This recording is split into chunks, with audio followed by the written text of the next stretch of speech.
Are we on? Okay, good.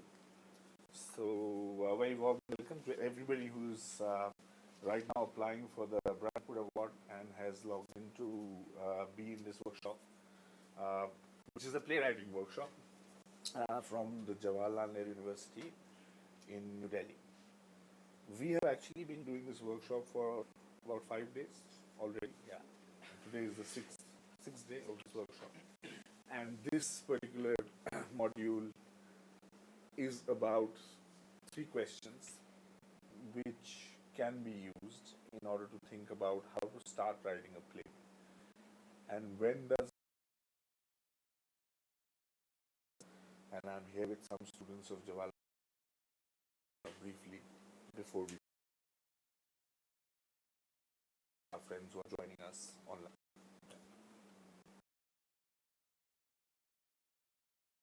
I've read a couple of. And what are you studying in JNU, if you can? I'm doing an MPhil in comparative politics and political philosophy. Thank you. I'm Jitin Singh. I'm a theatre professor for plays, and basically I'm an actor. Yeah, and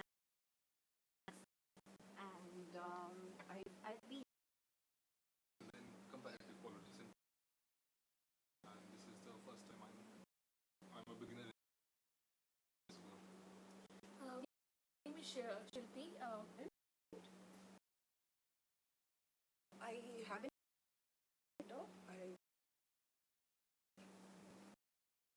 Theatre practice attended program. I'm Daksh Chawda, and I'm from Delhi Economics Honors, and I'm a theatre practitioner, and I'm doing first time playwright workshop, and I'm enjoying it a lot. Friends. My name is Garima Jha, and I'm doing my master's in French, and I'm in the first year of it. And this is my first experience at playwright. Okay, thank you. I also want to sort of lay this out before we begin that we might be speaking once in a while in Hindi or any other language, because as it happens in most such classes in our country, people are from different languages and we have writers writing in different languages. So when that happens, I'll make it a point to translate it if you are saying something which might be useful for the larger classroom or workshop that we're in. Yeah, okay, good. So to get started, I think one of the very important questions that every writer has is, when am I ready? So I've been thinking of all these ideas of various things. There are some doodles, some journal entries, some drawings, maybe even some sound clips. And when is it a time to say, okay, I can start writing a play? And of course, every writer has a different process for doing that. And what I'm going to share with all of you is essentially a process that I've arrived at over a period of time, and I tend to share with my students whenever I'm teaching such a program, which is to look at what I think is at the heart of every ambitious play. That it has 3 kinds of questions for sure. One is a question which is about characters, about human relationships, about people. A question about unconditional love between parents and children, which you get in Hamlet. A question about action or inaction, when it comes to somebody who's related to you, which you also get in Hamlet. About the nature of love, again, between people. A question like, how far does one go in a relationship, in a romantic relationship, which you get in various plays, including, say, Romeo and Juliet, and so on and so forth. Apart from that, you get a question which is socio-political, which looks at its time, which sort of looks at the particular politics of that society and raises a genuine question about it, right? So you have plays, Shakespeare plays, which question monarchy, which is an incredible thing to do if you think about that time. Now here's this man who's getting commissioned by kings to write plays, and he's essentially questioning the nature of monarchy. And you find this world over. You find this in the Japanese tradition. You and all questioning the heroes. They're talking about everything from gender to the socio-political. Essentially, I think at the heart of the socio-political question is the question of power. How does it shift? Or the metaphysical goes to the creator and says. So he says, okay, let's take music from one very debatable but Vedic Hindu what do you call canon of literature, but extremely debatable. But going with the fable, Brahma takes music from one Veda, movement from one Veda, and word from the third Veda. He puts them together and gives it to Bharata, who is this sage. And Bharata has some 100 sons. He's celibate but has 100 sons, strangely. But he has 100 sons. He gives it to these 100 sons and says, now you sort of learn this form, you make a form out of music. So it has music, it has movement, and it has word. It has all three things, which is sort of the basis of theatre in most places, at least, if you look at the traditional forms. Now these guys, they practice this play about the war, the 100 Sons of Bharata. And the day arrives when they're going to present this play. So the gods are sitting, and there's a stage, and the clouds did, and what that war was really all about, and how pointless it was, and then it becomes a critique of Vishnu. So this topic, we gave you the form, we set it up, you can't do this. Okay. Please roam anywhere, essentially. Is it all right to leave your husband, doll's house? Is it all right to leave your husband? Yeah. Doll's house. Great. Yeah. And why does that become such a big question in Doll's house? Why is it not okay? Yeah. Because she's dependent on her husband. Yeah. And what religion are they from? Christian. Yeah. So that's the thing, right? That society is built on Christian values. And for her to leave her husband is essentially going against a certain kind of Christian value, which is at the heart of the organization. So although it's a personal question, is it all right to leave your husband if there is a problem, a power equation, whatever. But in Doll's House that happens, and it was such a big thing when it opened, Ibsen's Doll's House, because of this. Yeah, great. Any other thoughts? I'm sure we've all read plays where the personal question is big. So let's try to put them in so that all of us can think about what those relationships are.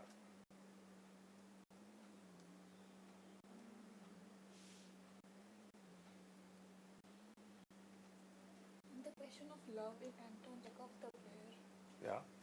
Can you elaborate? Yeah, what? I'm not remembering the character's name. Yeah. Don't worry. But the question where the widower, despite being so depressed and distressed, and finds love with the trader who comes to her. So that instinct love connection, how this writer established, that establishes a question in my mind that how love can be explored despite being so depressed. You have to have a new beginning. Right. That's a thing that I Great. think from that. Yeah, great. Vijay Tendulkar, a lot of Vijay Tendulkar plays have very strong sort of personal questions. I mean, a big one is Sakharam Binder, which is this classic, modern Indian classic play, where you have this man who doesn't marry, but who brings women home and he keeps them, gives them food and shelter. He's from a poor place, and they are supposed to serve him. But it then becomes about how he becomes subservient to them, to one of them, and it's so character driven as to when does power shift and in what way between a couple. You know? So that kind of personal question, I think, is what we're talking about. Yeah, good. So if we just spoken about a few, like the woman leaving the husband, about this kind of non-married relationship, about love, and so on and so forth.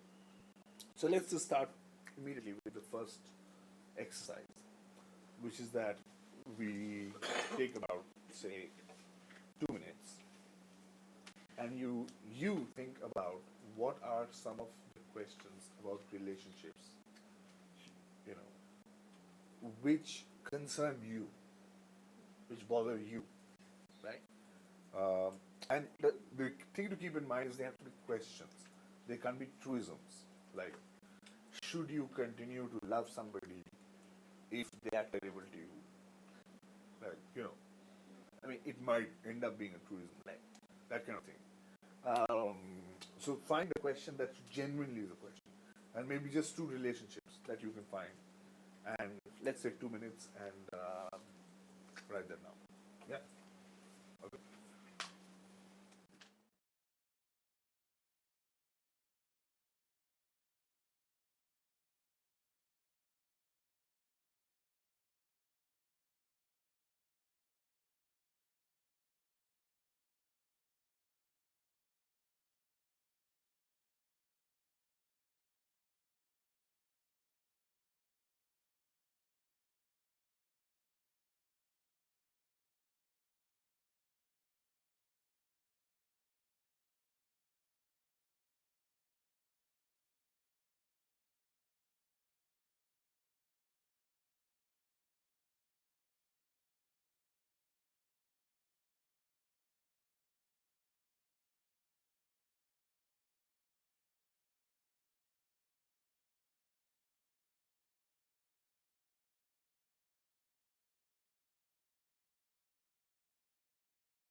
Is it a pen? Same page with my father when it comes to take decisions about my life. Okay. Why? About can morally the right thing to do is to leave. There is this great poem by Faiz Ahmad Faiz, which is about in Urdu it is मुझसे पहली सी मोहब्बत मेरे महबूब ना मांगे. You know, like, don't expect the same kind of love, my lover. And essentially what he's saying is that there are all kinds of tragedies in this world which are perhaps even greater than the tragedy of separation and love. And he's talking about, you know, wars and this and that. But that is, yeah, I think that's a great question. I think Faz is the way to go with that. Yeah? Okay. Is it important that every love should be expressed in a form of caring or respect or love? Mm-hmm. Is it important that every love should be expressed in a form of love or caring or respect? Every love should be expressed in a form of love? Every, if I need to express every love, it is important I need to express it in a form of respect and care. Express it in some other way. Huh? In some other way. Like what? What is that other way? Yeah, I can understand that. Like Huh. that doesn't mean he's scolding. Correct. He loves his children. That is an Indian parent. Thought. Right. But there Yeah. is lot of love inside. So they is your don't- question that is ways of expressing, or is it that what happens to somebody? She accepted that proposal, and after that, she went into a relationship with him, and then, and gradually, So then is the premise determined? It's but let us define. and it is much later that he realizes that Their lives and it's just been a month. now they are questioning how did I decide this and is it worth it? Which is when you go back to Doll's House. Story you place the have. If we say a fear will for each of them, the plot will love and care on characters. If you have to have a play, Even why that? sure. So now if you're saying that there's a family, a mother, father, and one child, like a grown-up person, but one person. Could be interesting to ask that question between two siblings. Two siblings, huh? Between two siblings, it changes things. Yeah. There are other dynamics in place. Are there? What happens if there's only one parent alive? What if the parents are of the same sex, like both? One men or both men? Yeah. So definitely the child is not biological in that sense. Yeah. So Yes. Yeah, that can be the one. love unconditional. Yeah. I mean, yeah, that's another great question. What happens if the child is not biological in any case, like it's adopted or whatever? Then what happens? How do we answer this question? So that's a choice you will need to make as a playwright. That what exactly is this parent-child? How many children will determine how many parents? One or both are living alive, they're separate, they're together. What is it that will determine? There is this great book by Paul Auster, which is the book. Auster, A-U-L Auster, is about solitude, and it is also a lot about Paul Auster's father, figure of the father. It's outstanding the way man who is alone and who essentially not had any relationship. Like he has gone only that far, and then he doesn't want to go beyond that, and he's okay with it. So then, what happens after he dies to the children? Like, what memory do they have, and how do they pack his stuff in his house? The mother lives elsewhere, he lives elsewhere, and it's a very beautiful book. I just thought of it when you said this, so that's a reference for love, for parents, all these questions. Yeah, so do we see that like how we will have to choose the character based on it, but everything that you choose, the weight that you place on the balance, to parents, how many siblings, that will change how critical is this question for them. How old are they? What if the parent is 95 and the son or the daughter is 65? If they're old themselves, then what happens? What if there's a huge age gap? The mother is 65 and the child is 30 years old. They're completely different stages of life. Or 25 years old. Maybe they're a late child. And what is that? There were no more. Then, how does this play out? So, how we pick characters based on these. Anyone?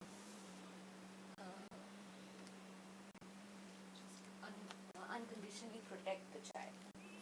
That the responsibility lies in protecting the child, and that is expected of the parents, and if that is something that is an expectation that needs to be fulfilled.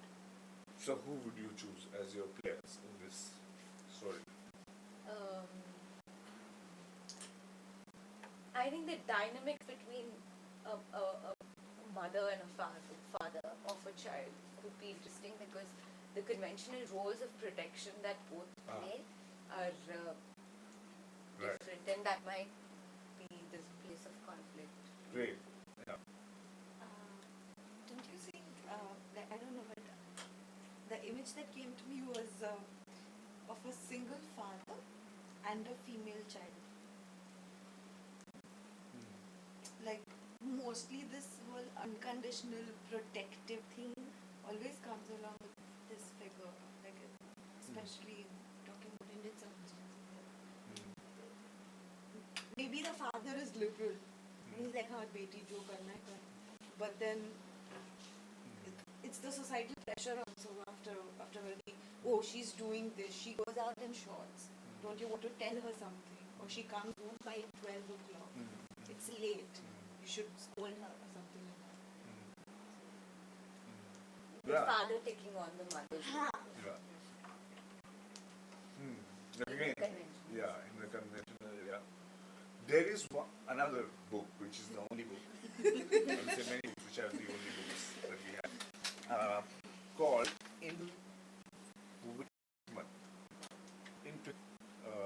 Turkish novella, not even novella, it's like a diary really, written by Orhan Kamal, the writer, short story writer. I'm not sure, but somewhere I read that Orhan Pamuk was named after Orhan Kamal. I'm not sure about this, but I think I read it somewhere. So there's a scene in that, there's a moment in that. So essentially the story is like this, that Orhan Kamal, when he was 18 or 19, he wanted to be a short story writer. He wanted to be a poet, sorry. And some people found some communist literature. He was just reading, he was not a Marxist by any. And they put him in jail. And he was in prison. It was a 3-person sharing prison. And it turns out that his favorite poet, like a person who really looks up to Nizam Hikmat, is going to come into his prison, in his cell. So he was, as Nizam Hikmat said, that you have to train. So essentially this book is about Orhan Kamal's training in literature with Nizam Hikmat in jail. Right? And eventually Nizam Hikmat told him that you should not write poetry, you should write prose. And Orhan Kamal became, the biggest sort of prose writer before Pamuk and so on and so forth. But there's a scene in that where so Nizam Hikmat had been in jail for a very long time. He was being shifted. Nizam Hikmat's mother comes to meet him.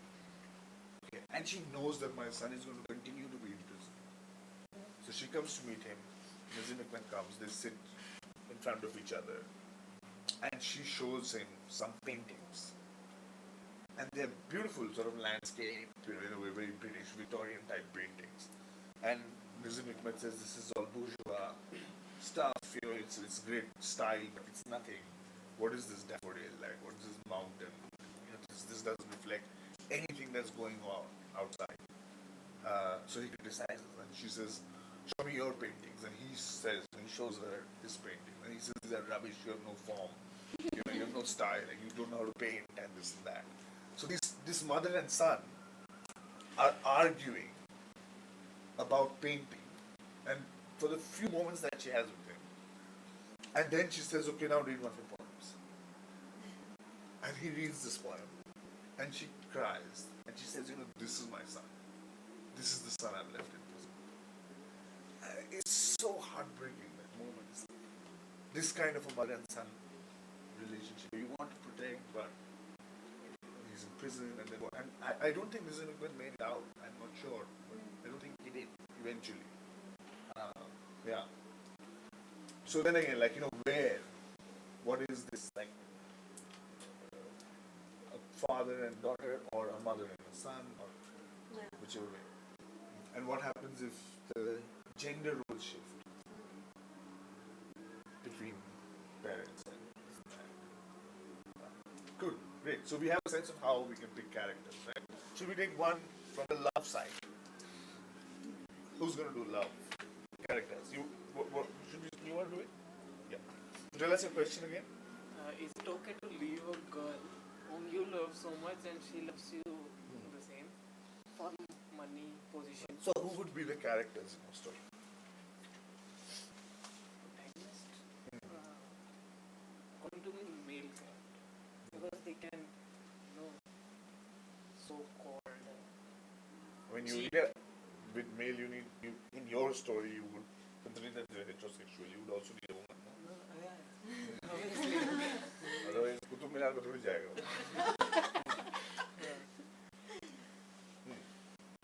So then what happens? So who is this character? Who is this man? Let's talk about this man. There is a man who has to leave this woman because So who's this man? Has he already left her? Or is the decision to leave her or not leave her in play? His main ambition is to become rich. Okay. But then comes a girl. They fall in love. And then he found that he's getting distracted. But at the same time, he's in How love. is she distracting him from being rich? This is So my ask very him curious. about the Because all the emotional touch comes in between that girl's father doesn't want him to be Rich. Jamai. Oh, to marry the girl or be in a relationship with the girl. be in a relationship with Yeah. her. And also this boy is not becoming rich like Ambani, doing a business and Right. becoming rich. He's going the creative way, becoming What is an the creative? actor or becoming. He's trying to become rich by being This is great. He's trying to become rich by being an actor. Okay. No, actor and That is great. yeah. Okay. Right, okay. Very. No, it's fine. It's absolutely fine. My question is that if that is the question, the first thing to say is this character, is this couple, what is more effective? If they're already together, or they are yet to get together, or they have been together for 30 years and now here is this opportunity. Where are the stakes highest? No, they are not been with each other for 30 years. They don't exist in reality. Like right now, there is no such couple. We are thinking about it. So I'm asking, where would the stakes be highest? It's a question for you and for all of us. Where would leaving each other be hardest?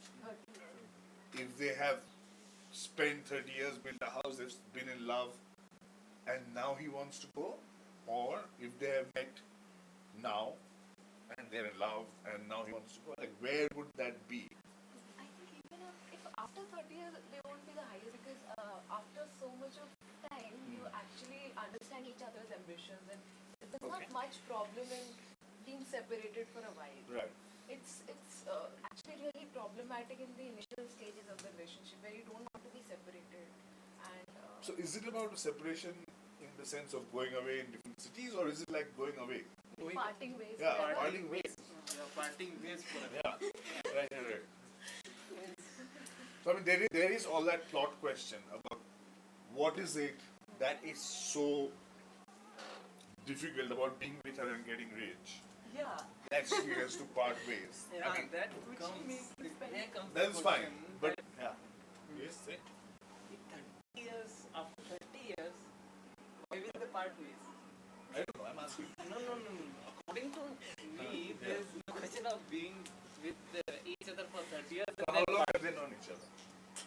5 years, 10 years maximum. 5 or 10? Maximum. 5 years. 5 years. 5 years. Okay. We are doing this democratically. And how old are they? How old are they? Boy is 28 and girl is 25. Boy is 28, the girl. So what does he do? What does he do and what does she do? She is not interested in. What does she do? She doesn't do not interest. She's a software developer. Okay. And he is? He's an actor. He's a struggling actor. He's a struggling actor. Okay. Now, they've known each other for 5 years. Yeah. So what happens that makes us ask this question? What happens? Girls' parents. Happen. Yeah. Girls' parents ask this question. What? Because they are very protective ना कि मेरी बेटी को पैसे कमा के They खिलाएगा. ask who? Boy, how will you? Support my daughter. Yeah, how will Currently you? she's working. No, what is the problem?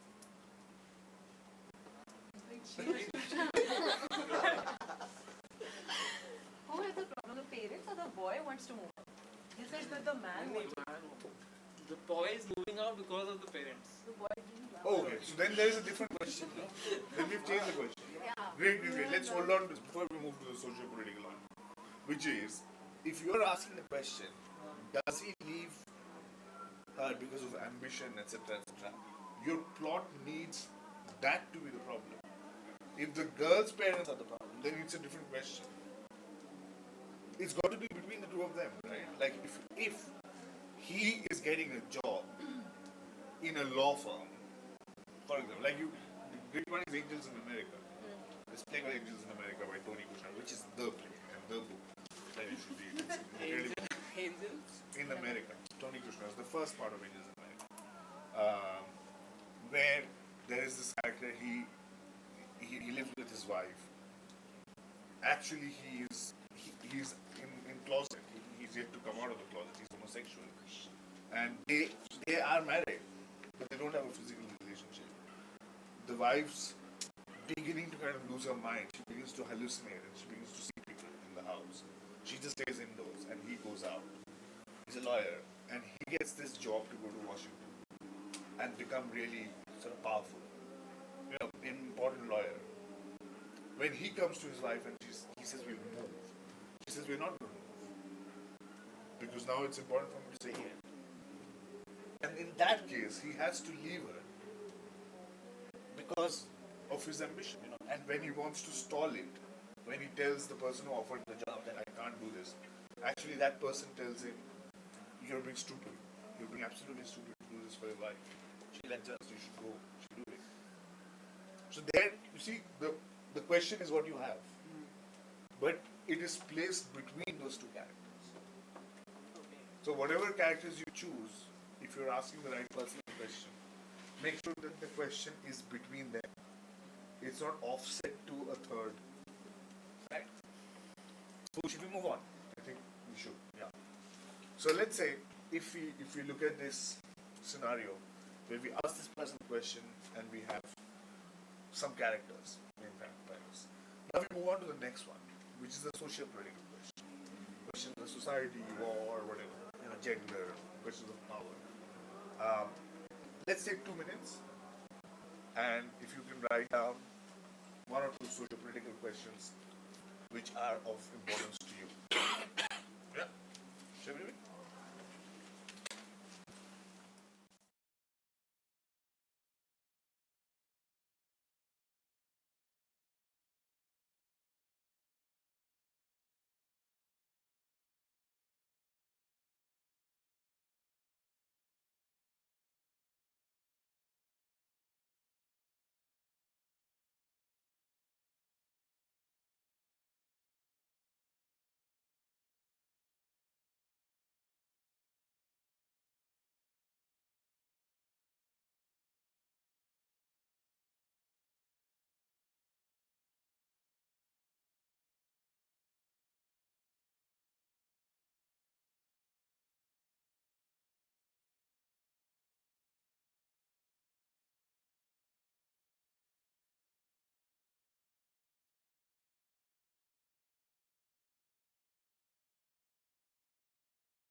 Okay. Good. For all our viewers on the internet, we are also getting this free non-copyright music, which you might be hearing. Some people have decided to have a party outside this room. Is this a party? What is it? It's some. Some farewell maybe at this time of the year. Oh, great. Okay, so let's add some spice. Good. Okay, so you've written down some questions. Great. Should we go the other way around this time? Just to keep it creative. Mine, I'm still the process. Okay, so let's start with you. Let us suppose take a premise that each and every man is like he's individual. He's not accountable to society or literacy because he has a very personal existence. And by the way, let us say that he's a Marxist or something, like Marxist or better say socialist. But he knows that writing is very personal. Like whatever I write, it is something that it's my monologue. Like I'm not searching for an audience. Like it is something that I'm having a conversation with myself. So let us say like publicly he's a Marxist, if not that hardcore Marxist or a very orthodox Marxist. At least he's very like he's inclined towards neoliberal, whatever. Like just an argument.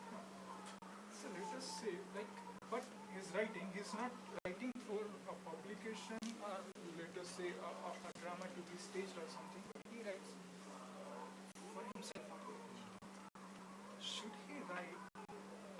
Is like whatever he writes, that should be in symmetry or in support of his political ideas, because I do personally believe, because I'm not against the feminism or whatever, but I personally believe that there is very concrete difference between something called political and personal.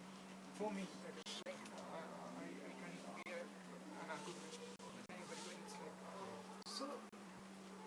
Let us say I want to free myself from any ism, Marxism, liberalism, whatever, feminism, let us say for the sake of. So, does my writing should be like, it's just my words. So let us say publicly I'm a Marxist. So should I write, like, does my writing portray the idea of Marxism, or is it free? Interesting question. Like if I'm trying to frame it, that you're saying that does a writer owe their writing, their political ideology? If he's Is that bound right? by any harm, and if he's bound by any ism, so I don't think he's creative. Because at last he's demarcating himself. So your question, your genuine question, a question that you have, is it that should a person of an ideology, should their writing be free of that ideology or not? Exactly. Right? That's the question you have. So socio-politically, if you put it in a framework, if you look at it from the other side, not from the perspective of the character, but if you look at it from the perspective of the ideology. But I'm sorry, can I put a question to it? Yeah. But I'm also afraid of the image, like what Correct. Yeah. will say, like he's a Marxist and he's writing. And that's a great personal question. That is already a great personal question. A person who is asking the question that should my image be something that I should always defend or not, even when I believe in it, but I'm in a creative enterprise. Even to keep up, like to maintain it, another image, and then to have another ideology in front of people, and then to have something else. May not be. I mean, these are all great questions. And Can I give some illustrations, like to make the things clear? Let us say I'm a person who is inclined to know, Yeah. right? And I'm a leftist. But I got a very beautiful story, or I read something in the library about the massacre that happened in labor camp in Soviet Union. I got a very beautiful story. The thing is that I cannot put that story into a play, because what people would think, because they will think like, okay, fine, he's a Marxist, bloody hypocrite or whatever. Yeah. So should I write it? Because being an individual, being a writer, I'm free.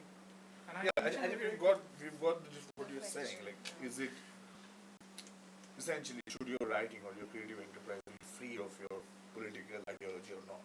Right. That's where you are.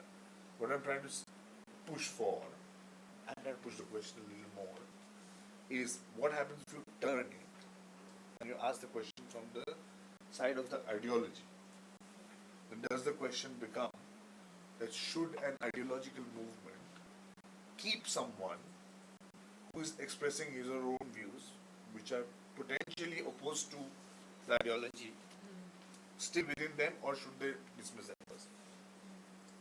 Like Trotsky. You see what I'm saying? Like, there would be also the reverse question, no? Does that make sense? But like just paraphrase it because So, like you said, say I am the person who's Marxist, and I find the story. Now, the question for me is, can I write it or not? Right? Now, suppose I'm the head of the chief of the Politburo, and you have written the story. Now, do I let you remain a card-holding member of the party, or should I expel you? That question would also come up, isn't it? yes, but I'm not writing. See, I'm questioning the whole ideology. Like I'm questioning a bigger picture. Like I'm writing something that is very much against the Marxism because Correct. Yeah. So I'm saying, does then same thing, no? Like, does then the head of whoever the organization, does that person allow you your identity as an individual creative writer, and hence allow you to be that and be the Marxist that you are, or do they expel you? The reverse question would also exist, right? And I think it's a great question as long as both are asked in the play.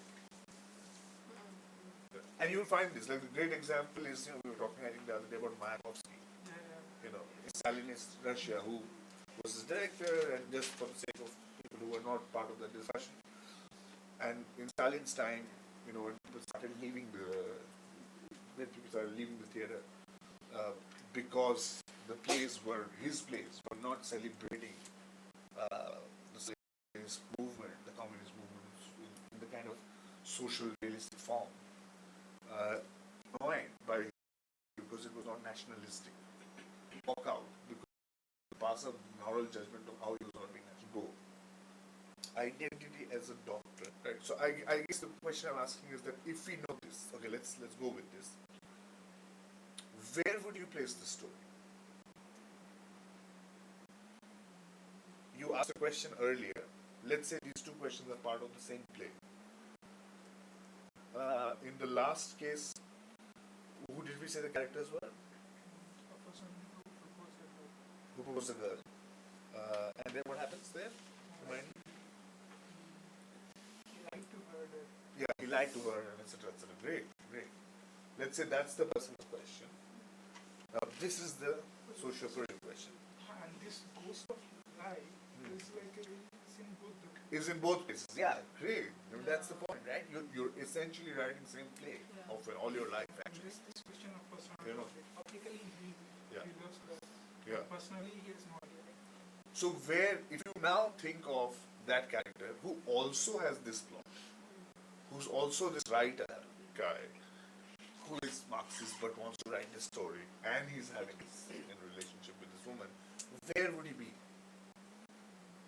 In what era, what time period, which location would you place it? Maybe in Soviet Russia. In Soviet Russia. In what time? Of course, like before the disintegration of the Soviet Union, I mean, 1980s, or when the General Secretariat of Stalin was much more secure. Right. So around that time, a character who's there, right? When the General Secretary of Stalin is there, and at the moment.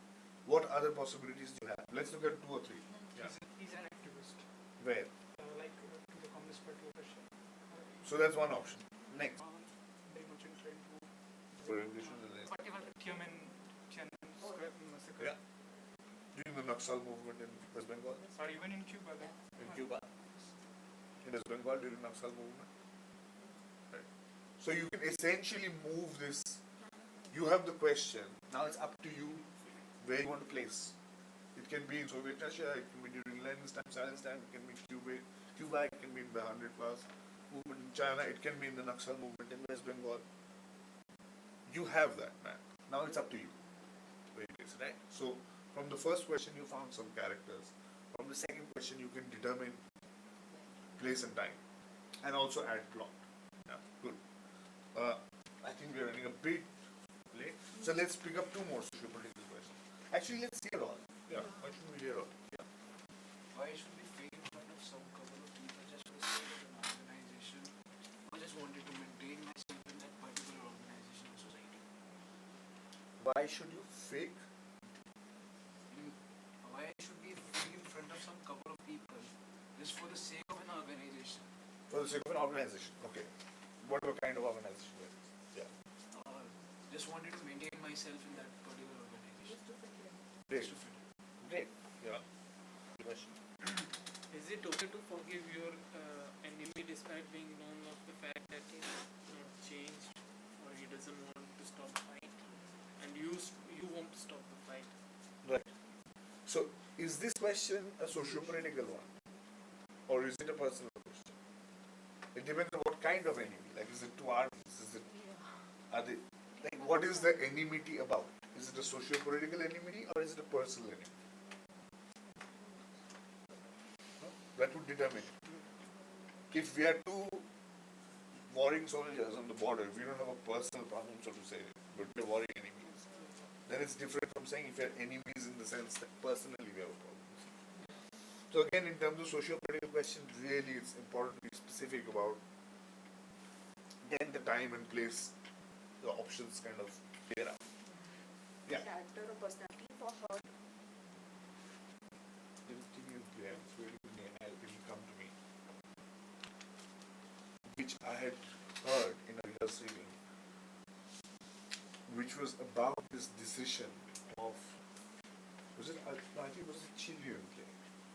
Yeah, it was a Chilean play, which was about after the Pinochet regime, when people decided what do we do with all the graves. And there was a committee set up. It was based on true story. About what should be done. Should we make them cemeteries? Should they become parks? What do you do if your city has so many hidden graves? And now you know that they're graves of people. And it was about 5 women, I think, who are heading that panel. And how what is expected of them is to take the most masculine decisions. You know, and then they are kind of okay, they're suitable for the job and how they, it's a beautiful play. I can't remember the name now, but yeah, I see what the play was. Yeah. My question was that how does a political decision taken by a group of few powerful people affects and changes the life of common? Like recently demonetization, how we saw we all got affected with this. And while writing the question, a play came into mind was Sadal Hasan Manto's Tauba Takes In. So that how it affected the lunatics in asylum. Yeah. This was the question, how it affects the common people. Yeah. A small decision taken by the powerful people. How it affects common. Yeah. And then of course you already have so many plays. I mean, it's an eternal question, right? So many plays which are about that. Like Voidsec is that. Like hundreds and thousands of plays, I think, around the world are about the common people. There is this incredible, he's no more, playwright, who's kind of the father of Arab theatre, called Sadala Vanus. Sadala Vanus, S-A-D-A-L-L-H, Vanus, W-A-N-N-O-U-S. A lot of the great satire, that we read around the world, political satire, owes its origins actually to Sadala Vanus. Sadala Vanus, for example, wrote this incredible play which was called The Elephant something something. I'm forgetting the name in English. But what it's about is there are these people who are really troubled by this elephant. And the king has left this elephant, right? And they are thinking, listen, we can't deal with it. And finally they muster up enough courage. They find one man who says, we must go and you speak and we'll be with you. We'll tell the king that we don't like this elephant and can you take your elephant away? So they go And what happens is that the king takes a little bit of time to come out. But there is a lot of preparation, right? The king is coming, this is happening, that's happening. Eventually the king comes out, and when the person has to speak, he says about the elephant.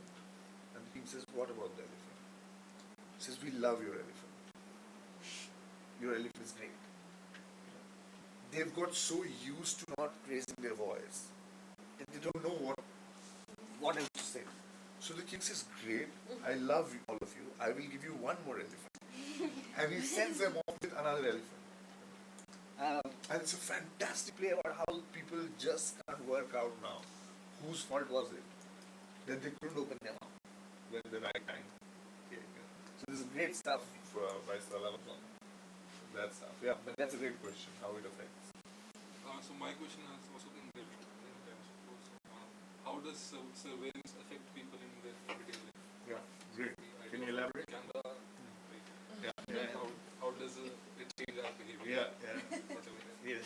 It has been dealt so many times, but it's the problem with all the questions will be how to deal with in a new way, or you will think about it in a new way. Or through voice. Where would you set it, like in a prison? This can be a play as well. Yeah. Has it changed? Has changed. What has changed? Has the workshop changed? Yeah. What has happened after the? It's become very serious. Yeah. It's a very contemporary subject, like, especially surveillance and. Yeah, we were really fighting against the CCTV cameras. Yeah. Jail. Don't want them to be enforced. FIR has been filed against students. So I think it's a very recent and contemporary issue. But then the question, obviously, the larger question, playwriting question is, if I have this question, after that, it doesn't feel so unanswerable. It is answerable. Why? Right? In the sense that I have so many references from 1984 to my everyday life to everything else. So how is it answerable? Answerable in the sense of how it affects people in everyday life. Yeah. I know in certain ways. Yeah. So are we asking questions only which are unanswerable? Like Swati asked Yeah, before. I guess when you ask the main question and then you ask other questions along with it. For example, one of the key things I think we spoke about earlier in the workshop. So if you're writing a play which is about surveillance and how does it affect, it's extremely important that you know what has been written before, from 1984, etc. And then what do you have to say? So in a way, the presence of that information is absolutely critical for this. And I'm not sure if it has been answered because the form of surveillance is changing every day. The detail at which we are getting surveyed. And the funniest picture is the famous one where there is a CCTV camera on top of Jawaharlal's house. So you go to Jawaharlal's house, there's a CCTV camera, 3 CCTV cameras. And here's the Oslo of 1984. So I guess there is a lot to do. But what would also be important is to ask questions about what kind of surveillance are effective, what kind of surveillance is not effective. Where is the need for surveillance, and where is surveillance, the need for surveillance, masked to be able to do other things. But at times there are various contradicting ideas. For example, in parks, in public parks, the government would want to install the CCTV cameras. It would because there are certain anti-social elements in the town. But then there might be couples who might oppose it because it might be an attack on their privacy. And those are the big questions, right? Like, what do you, if you look at even regulations, where does regulation stop becoming important and it's just oppressive? It's not a surveillance play, but a good play, a very good play. To talk about technology is this play called Nether. Have you read Nether? Outstanding. It's about a man who's on this kind of not the internet, but something like the internet. And he's a pedophile. But he doesn't himself have sex with children. What he does is he's created this web-based thing where adults log in, they assume the roles of children, and there is this virtual world in which you do pedophilia. So in a way, pedophilia is not happening in real life. And his argument is that, listen, I'm a pedophile, I'm just ill, but I don't shoot anybody, that's why I created this.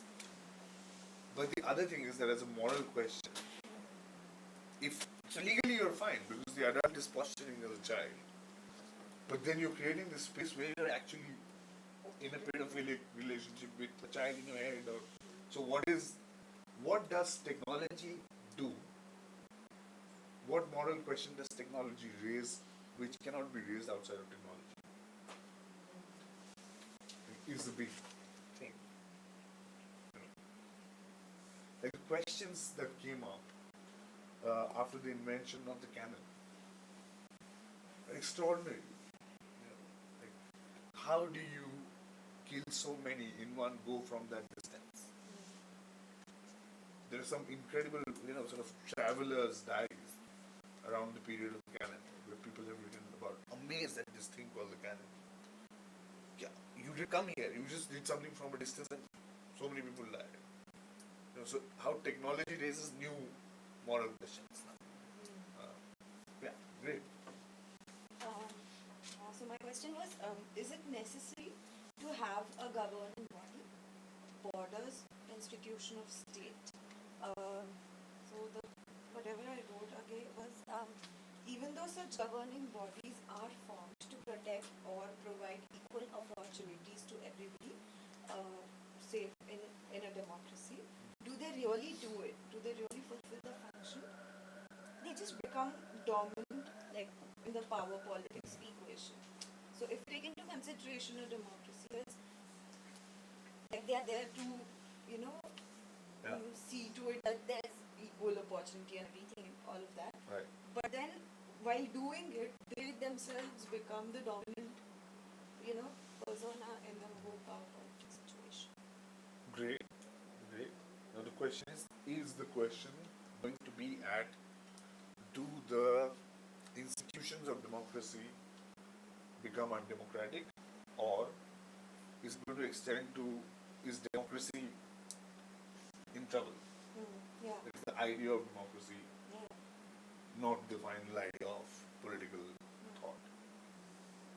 Then, you go to the next thing. Yeah. Like, is there something else, some different kind of institution or a structure that can come in? Or do we just go back to being nomads? Or the 100,000 other possibilities. Yeah. Of course. I mean, there are all kinds of institutions of, from Bible to communities to this, that, and the other. But yeah, it's a great question. A good book, I think, to read, the book, is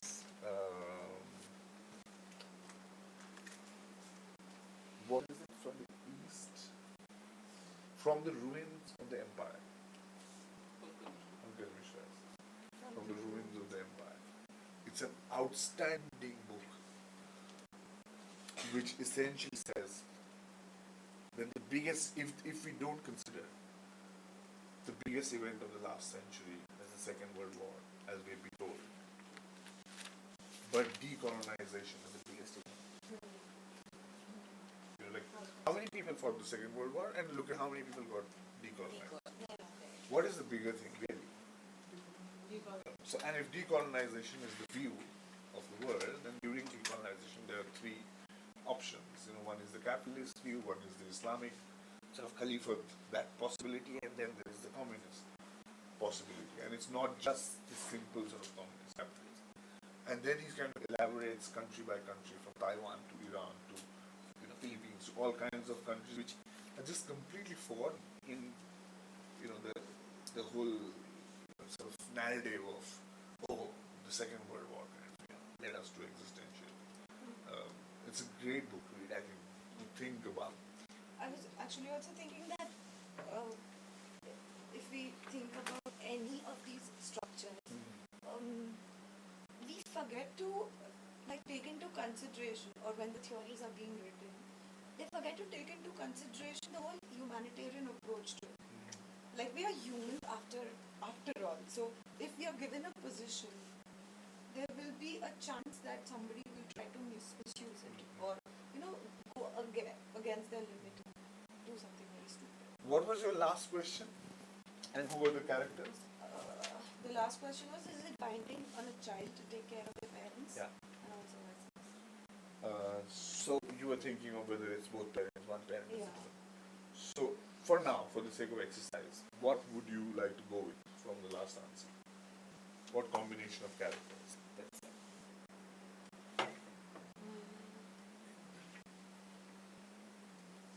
I would go with a mother and a father and two siblings. Two siblings. Okay. Yeah. So now, if the play is also about democracy and its institutions, who is the protagonist? Where is it and when is it? I don't know when is it, but I necessarily wanted to be in India. And Where in India?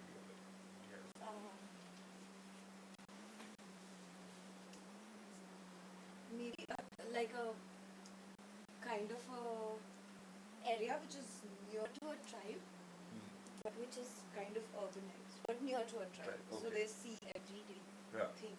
The other Yeah. possibilities, yeah. So yeah, something like that. And the protagonist will be the elder sibling of the two. Right. Great. So then the elder sibling has. Do the elder sibling need to work in the government in some way?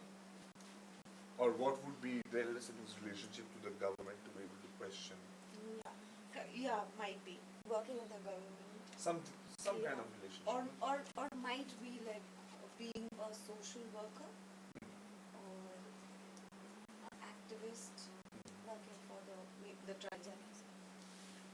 Yeah. I think the important thing to think of is what is the journey that your protagonist has to make. If your protagonist has to go to questioning democracy, then potentially right now your protagonist is on the lab of democracy, Yeah. the modern sort of liberal state, etc., and has to make this transition to start questioning it from the other side. And if your protagonist is already in a place where they are in a non-sort of mainstream place, then their questioning will be of a very different nature. Right? Yeah. How much length do you have to cover? Yes, that's the only thing. Yeah, there we have a play, a place which is close to a tribe, but it's semi-urban place. A man who has parents and a question about should we take care of parents or not, and then this kind of democracy. I guess what another thing to keep in mind, very interestingly, is how do we create a moral complex as opposed to a simple morality? What happens if there is a man who's absolutely unquestionable in terms of his values towards the questioning of democracy and fighting for the rights of etc., but basically has no reason to take care of parents? Or conversely, is a very, sort of obedient, yes, takes great care of father much more than anybody else does, but is a complete sort of, oppressor when it comes to. And those are the lines where I think the theatre comes alive, when we are with the God and the devil together, and we can't choose. Yeah. And then our writing also has to Yeah, and engage much more. it also questions like if the person does not want to be take care of the parents, Yeah. like he has the views, why should I do it? Right. Right? And then he thinks of his whole country. I'm so concerned about this country, the democracy is not working, and then there has to be something different, or we need to go back to something else. So So how do we, yeah, this whole paradox that you yourself are not Yeah. being considerate about your own family, which is like the smallest unit of the society, and then you're Yeah. considerate And then with the how do we question the questioning of that contradiction? yeah. Like, why isn't it all right for me to be contradictory? I guess then you also need to question that. Yeah. Great. Okay, let's hear this quickly and move to the social quickly. Do we have the Twitter questions after 2 hours or within this? Within this. Oh, okay. So, There are. Yeah. so should a person go for a job in his or her bad times that doesn't have any respect in the society, like becoming a prostitute or bar dancer, something like kind of that. Is it? I don't know. So is it fine for them if they do not have means of livelihood or by choice? Or by choice. I mean, that's also another Yeah. thing. Yeah. Yeah. Choice. Okay.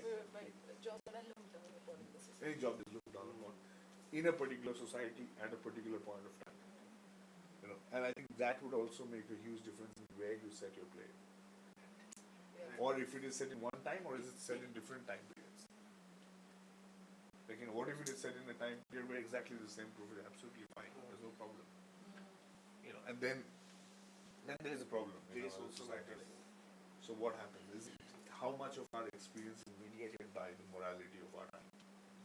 For example, in art times, being a dancer is absolutely fine. Yeah, but in olden days, Yeah. it would have been Yeah. prosperous. Same like My question is, what is society's and history's responsibility towards the dead? Great. Good question. Yeah, but great.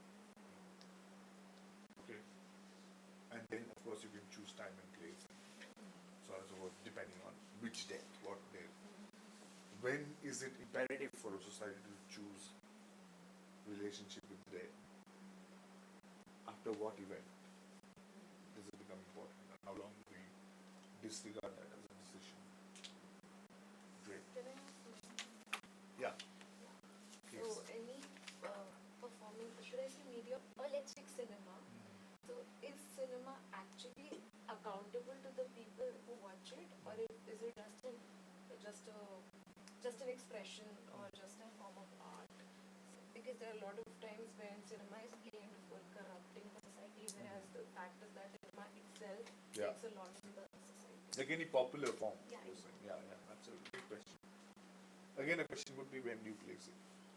Modern times in the cinema. But there's a great question about it cinema. must be the first phase of the cinema, Yeah. but then I consider it a modern. Yeah. I Yeah. mean, that can be interesting. Yeah. Where you place the cinema. Absolutely. Like this is a great story about battleship Potton. I think more people died in making it than they died in the Russian Revolution, actually. Outstanding. What paradox. Okay. Alright. So we move on to the third question, which is the philosophical or metaphysical question. And I guess it's once we have the time and place and we know who are the characters, then basically what makes a play is depth. Ultimately, it's going to be about the infinite question. Right? Because there are only so many plots and so many kinds of characters. What makes King Lear is the same with the fool. What we remember about Hamlet so clearly is to be or not to be. So when does it pan out into a bigger question? So I'll also pass this on to all of you after we finish. But this is just a simple list of unanswerables of big questions, just as pointers, and then we take 2 minutes to write down. Question 1, why is there something rather than nothing? The big why question, which almost every religion in a way tries to answer, saying it is there because he or she created it. I mean, it's always he actually in religion, but so and so created it. But in terms of, if we do go non-theologically, then why is there something rather than nothing? Would you answer such question? Is our universe real? Is the big Cartesian question. What if it is not? What if it is that whole matrix logic that we are inside something that is unreal and we are just passing over and attending playwriting workshops for really no real reason? The third one is, do we have free will. Is there anything called free will? Right. The fourth one is, does God exist? Which I think is essentially a version of question 2. Is there any finite creator of an infinite world? Right. I have a feeling this has been answered in physics about 35 years ago, but let's say it's there. Is there life after death, or what happens after death? It's another eternal question that all religions kind of provide an answer for. There are dates, camels, whatever, women, etc., grapes, whatever fruit one fancies, but there is something which happens. So what is it that is there? Can you really experience anything objectively? Or is all experience subjective? Is there something like a best moral system? Or is there no such thing? And lastly, which is here in this particular paper, it's a question of any numeric. It says what are numbers, but this will also go through what is time. Is time real or not? Are numbers real objects, or they're just constructions of our mind, so on and so forth. Right? But essentially look for a question which is large enough, which is eternal. And let's take 2 minutes to put that down, and let's see how that affects our plotting. Okay, 2 minutes.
All right.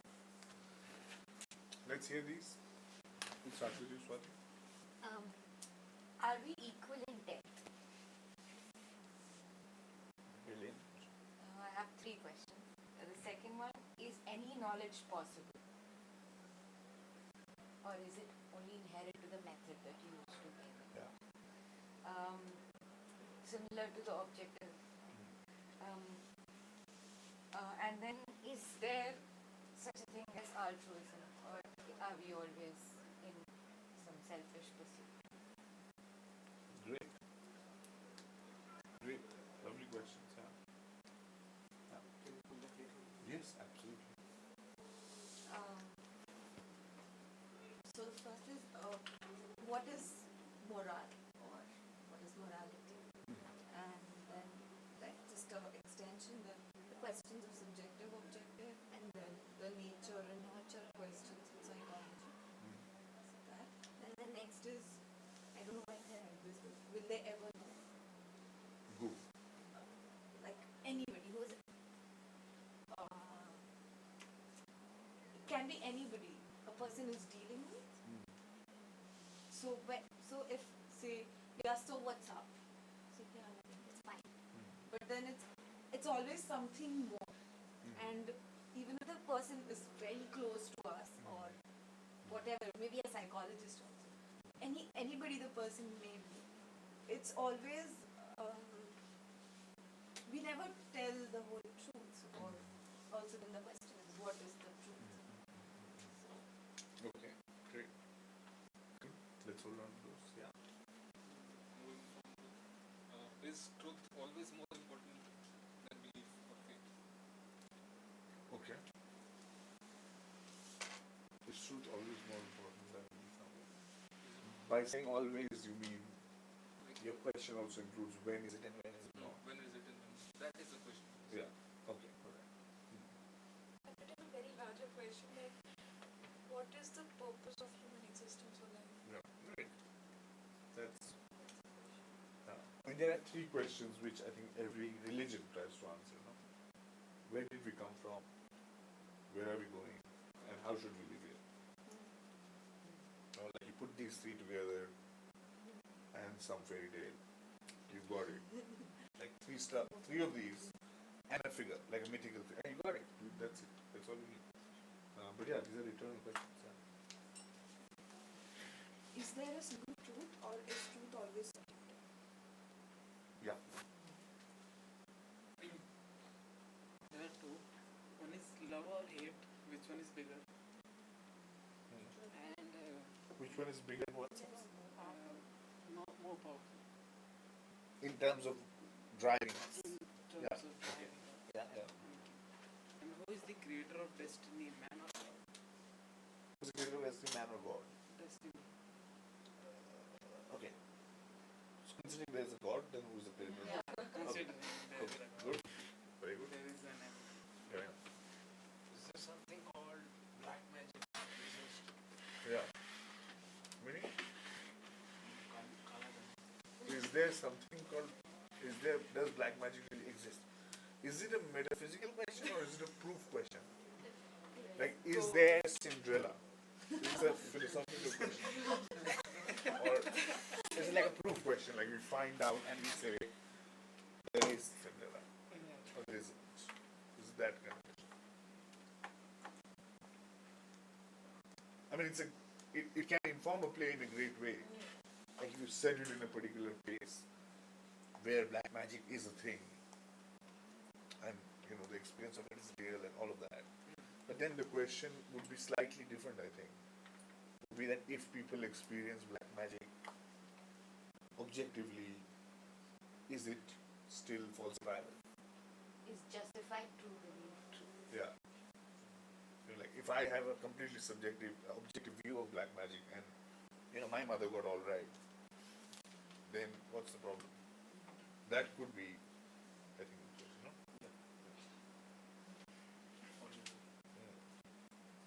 So my question again complements your question, and the same question that you introduced about the subjectivity and objectivity.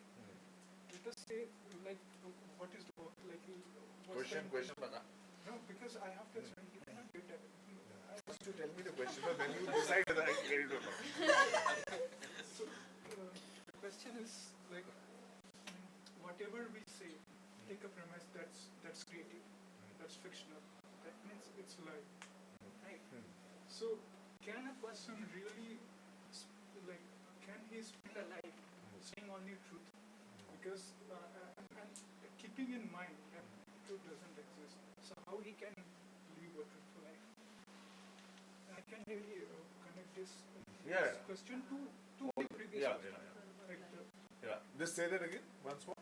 Can a person forever tell the truth? Yes. Can he live a truthful life? And So if metaphysically is the question. Not, and if not, because he's also a person who really challenged the question of objectivity.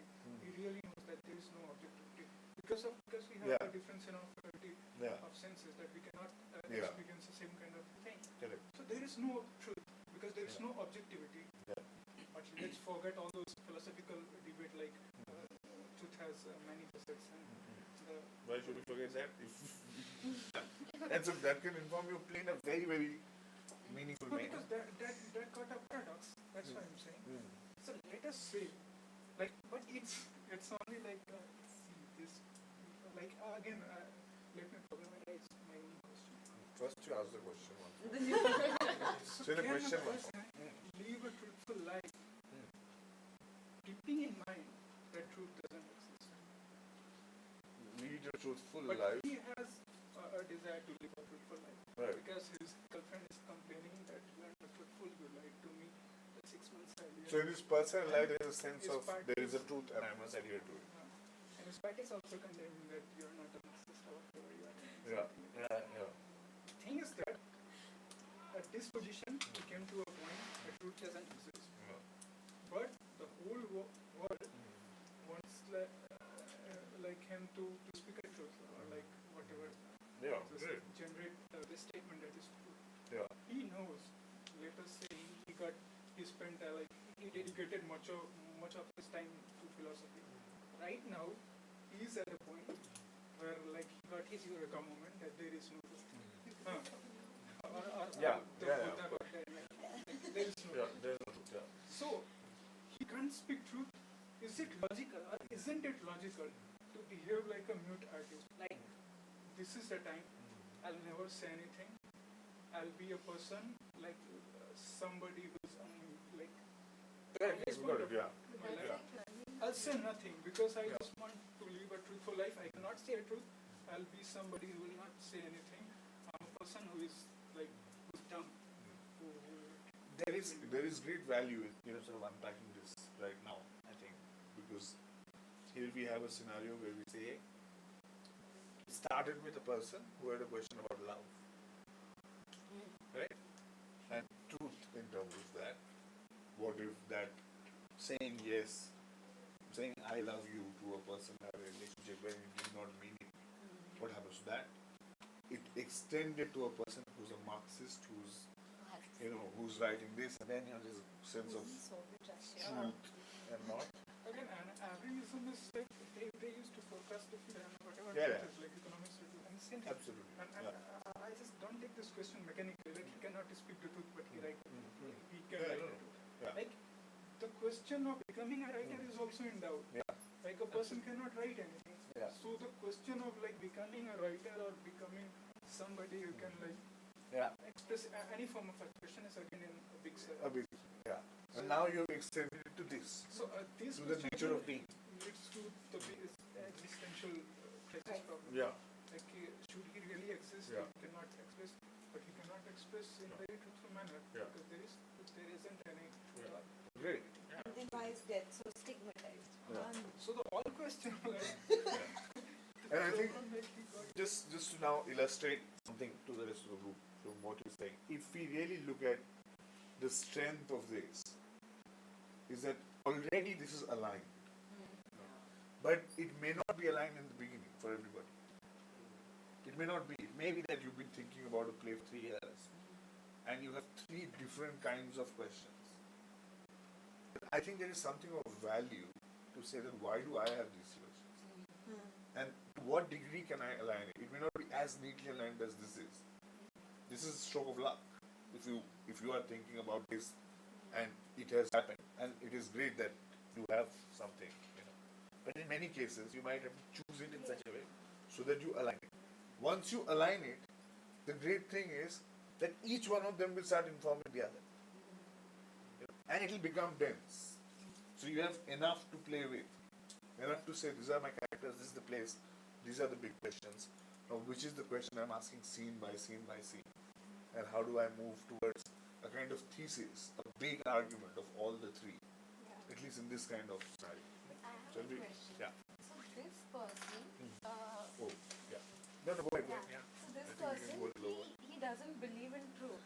So he had this eureka moment where he realized that there is no truth. But then how does he have this desire of leading a truthful life? Like truth doesn't mean anything to him, right? So why does he But still have? I think that this kind of contradiction is what makes an interesting character, isn't it?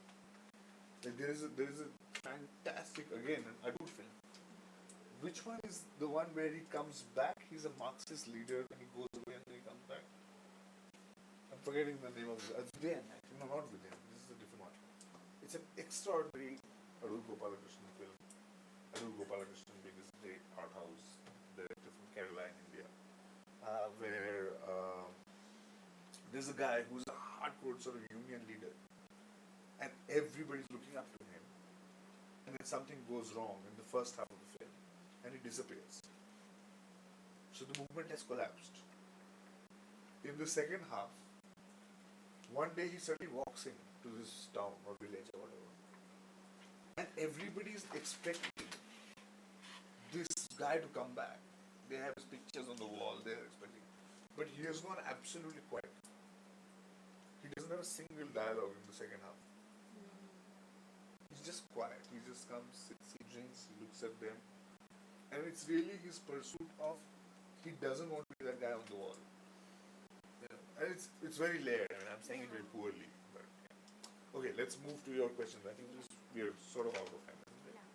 So my question is, are we, once we take birth from our progenitors, once our progenitors give us birth, are we individuals all on our own?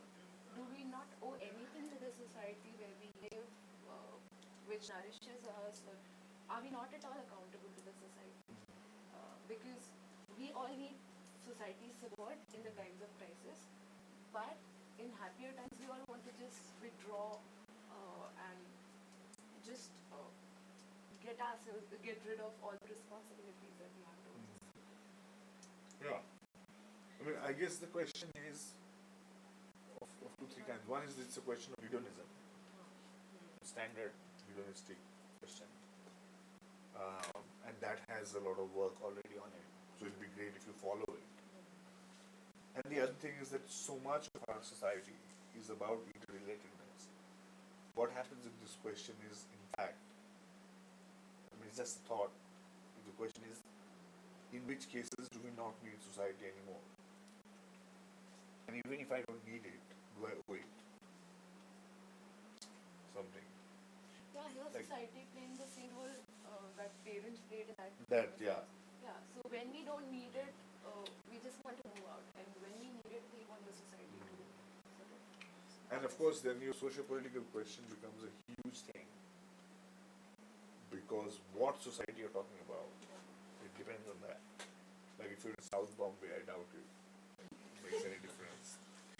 But if you're in a society which is not kind of posh, then the interdependence might be completely different kind.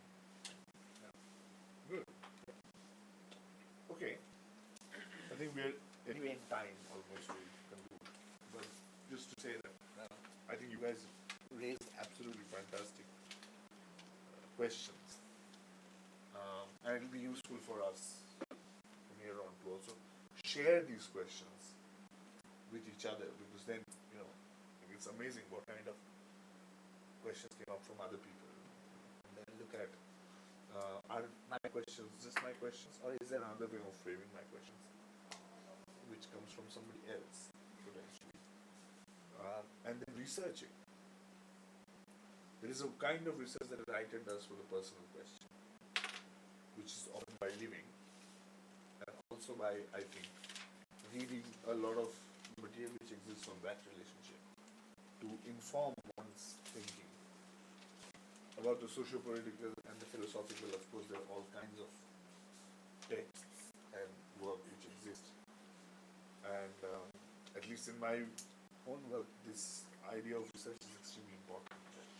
To read all that stuff, to almost give oneself like a year and a half, 2 years, to say I'm going to engage with these three questions for this long and see where that takes me to be able to write this play. Because then it has enough going on. And then draft 7 to 14 you're essentially just chopping, because they're so thick. They have all this stuff and then it's okay. Thank you very much. And thank you to everybody who's been online.